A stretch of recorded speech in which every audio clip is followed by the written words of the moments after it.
is Mike Licastro. I'm the new Training and Education Manager here at Xylem Bell Gossett, specifically in charge of our Little Red Schoolhouse.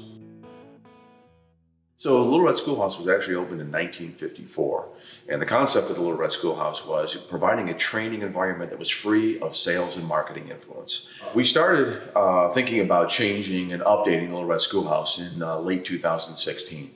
Our engineers and students today are extremely pressed for time, and so we wanted to make sure that we gave them access to this in any manner possible.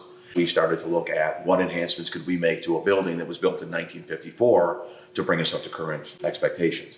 And so starting in 2017, we actually began the actual renovation. What we've done is, first and foremost, is we've updated some of our displays with products that are more current and relevant to the technologies available in today's market.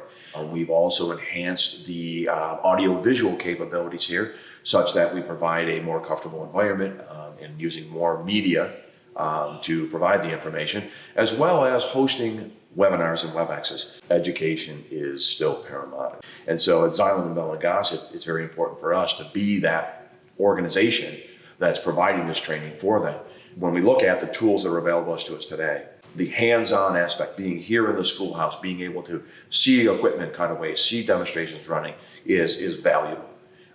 And we still are in high demand. All of our classes typically get full the minute we post the schedules. Bell Gossett and Xylem's commitment is very much so is that we want to remain that leader. We started that in 1954, and that is still our focus today, is to be the resource for hydronic and steam system design education.